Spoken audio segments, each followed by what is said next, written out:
দেহ পাওয়া গিয়েছিল, কিন্তু দেহের মাথা ছিল না, যৌনাঙ্গ একেবারে ছিন্ন বিচ্ছিন্ন ছিল। সেই দেহের খোঁজে আজকে ডুবুরি সকাল থেকে নামানো হয়েছে, ঘন্টার পর ঘন্টা দেহে না মাথার খোঁজে। দেহ পাওয়া গিয়েছিল, মাথার খোঁজে আজকে ঘন্টার পর ঘন্টা তল্লাশি চলছে। যৌন আক্রোশে যুবককে নৃশংস খুন, অনেকগুলো প্রশ্ন উঠছে। যুবক খুনের ত্রিকোণ প্রেমের তত্ত্ব জোড়ালো।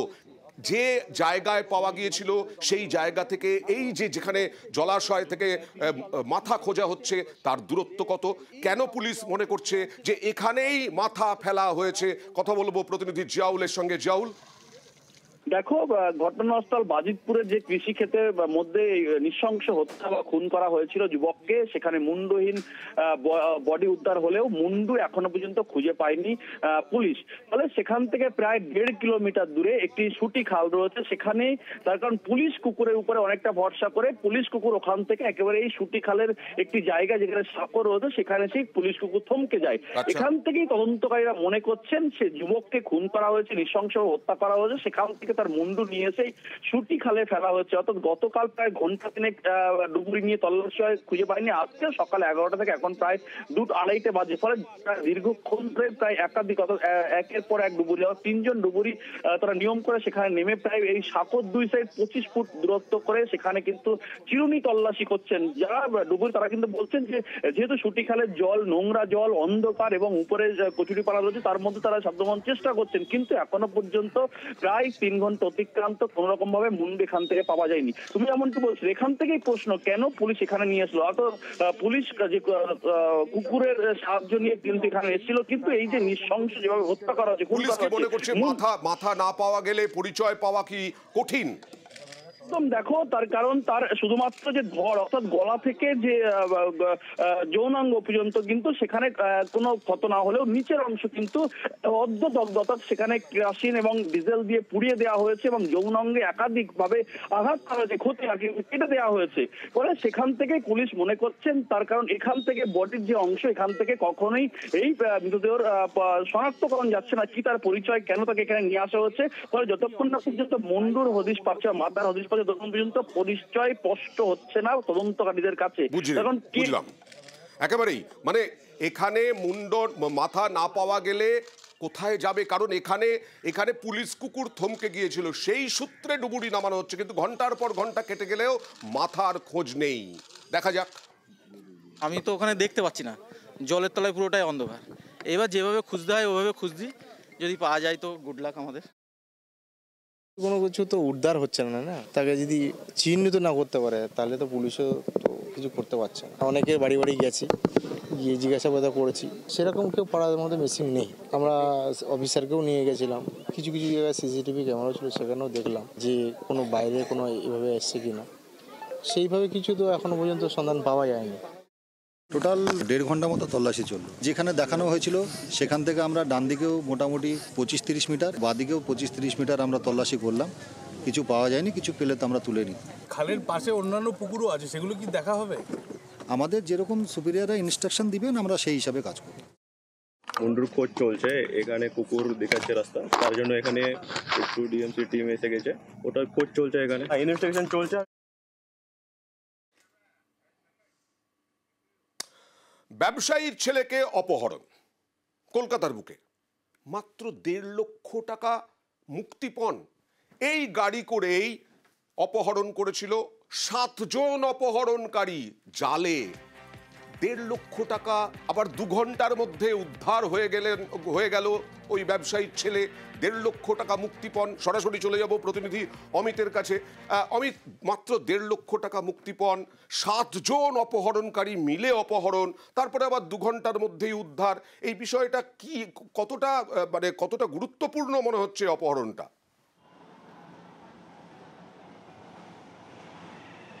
দেখো, দিলীপ কুমার যিনি অভিযোগ আনছেন যে তার ছেলেকে অপহরণ করা হয়েছিল তার বাড়ির সামনে থেকে, তিনি প্রগতি ময়দান থানায় কমপ্লেন করছেন, অভিযোগ করেছিলেন সঞ্জয় রজকের বিরুদ্ধে। সঞ্জয় রজক তার পূর্ব পরিচিত এবং সঞ্জয় রজকের কাছে থেকে সঞ্জয় রজক টাকা পেতেন এই দিলীপের কাছে, দীর্ঘদিন ধরেই টাকা তিনি চাইছিলেন।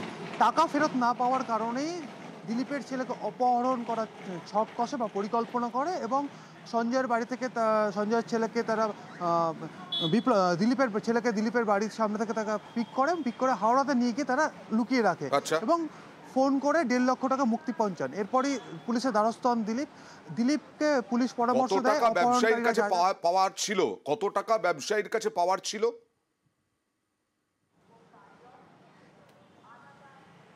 দেখো 1.5 লক্ষ টাকা মুক্তিপণ বাবদ দাবি করেছে। তো পুলিশ এখনো পর্যন্ত তদন্ত করে যেটা জানতে পেরেছে 1.5 থেকে 2 লক্ষ টাকা নাকি পেতে নেই অপহরণকারী যিনি মাথায় রয়েছেন সঞ্জয় রজক।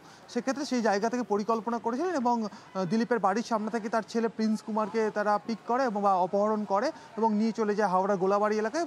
সেখানে রেখেছিল। ঘন্টা 2-এর মধ্যেই প্রিন্সকে উদ্ধার করে প্রগতি ময়দান থানার পুলিশ এবং সঞ্জয় এবং সঞ্জয়ের বাকি 6 জন অ্যাসোসিয়েট মোট 7 জনকে গ্রেপ্তার করা হয়েছে। তাদের আলিপুর আদালতে পেশ করা হবে। বেশ,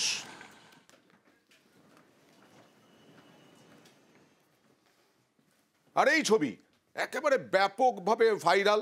এটা হরিণঘাটার ম্যাকাউটে বিয়ে, অধ্যাপিকা এবং ছাত্রের সিঁদুর দান, হলুদ, গায়ে হলুদ সব কিছু হয়েছে। সেখান থেকেই বিতর্ক। অধ্যাপিকাকে ছুটিতেও পাঠানো হয়েছিল এবং তদন্তে উঠে এসেছে যে ড্রামা ঠামা নয়, সাইকো ড্রামা বলেছিলেন পায়েল বন্দ্যোপাধ্যায় অধ্যাপিকা, এবং প্রজেক্টের একটা অংশ হিসেবেও বলেছিলেন এটাকে।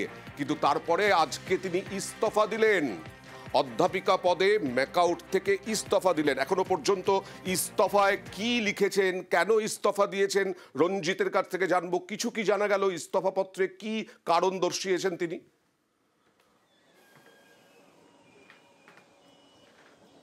দেখো, 1 ফেব্রুয়ারি ইমেল মারফত উপাচার্য এবং যে রেজিস্ট্রার রয়েছে দুজনকে তিনি অনগোয়িং ইনসিডেন্ট, এই কার্যত এই ভাষাটি ব্যবহার করে বলে জানতে পারা যাচ্ছে বিশ্ববিদ্যালয় সূত্রে। এই অনগোয়িং ইনসিডেন্ট বলতে যেটা বোঝাচ্ছে যে গত 16ই জানুয়ারি তিনি যে এখানে বিবাহ বন্ধনে আবদ্ধ হয়েছিলেন, যেই ছবি কার্যত ভাইরাল হয়েছে, ভিডিও ভাইরাল হয়েছে এবং যেটা লিখিত হয়েছিল বিশ্ববিদ্যালয়ের প্যাডে, তিনি যে এক ছাত্রকে বিয়ে করছেন সে ছাত্র লিখিত দিয়েছিল এবং 3 জন সাক্ষী ছিলেন তার এই বিয়ের অনুষ্ঠানে। গায়ে হলুদ থেকে মালাবদল, সিঁদুরদান সমস্ত কিছুই প্রকাশ্যে আসে।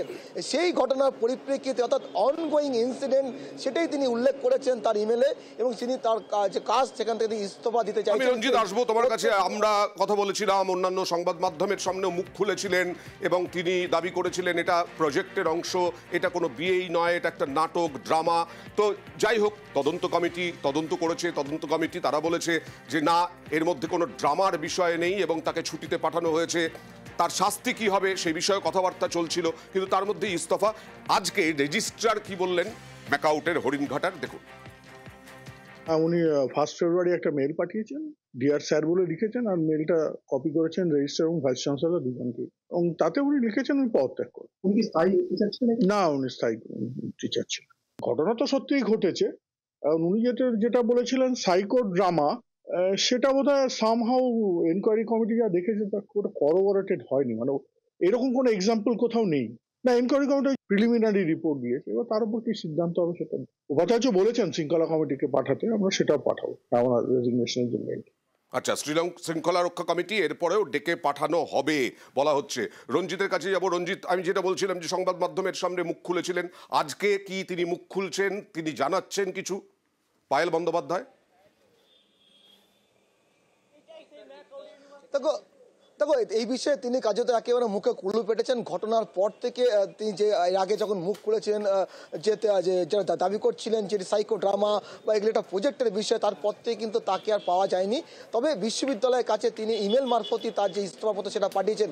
তবে একটা বিষয় কিন্তু অনেকটা স্পষ্ট যে বিশ্ববিদ্যালয় এই বিষয়টি ভালোভাবে নেয়নি, কারণ যখনই বিষয়টি প্রকাশ্যে আসে তারপর থেকে বিশ্ববিদ্যালয় নুনে চড়ে বসে এবং এই অধ্যাপিকাকে ছুটিতে পাঠানো হয় এবং তদন্ত কমিটি গঠন করা হয়। শুধু তদন্ত কমিটি গঠন নয়, সেই তদন্ত কমিটি বিশ্ববিদ্যালয় মনিটরিং করছিল এবং দ্রুততার সাথে তার রিপোর্ট চেয়ে পাঠানো হচ্ছিল। তবে প্রাথমিকভাবে শুক্রবার যে রিপোর্ট জমা করে উপাচার্যের কাছে, সেই রিপোর্টে কিন্তু কারো জানতে পারা যাচ্ছে যে সেখানে ওই সাইকো ড্রামার যে বিষয়টি উল্লেখ করছে।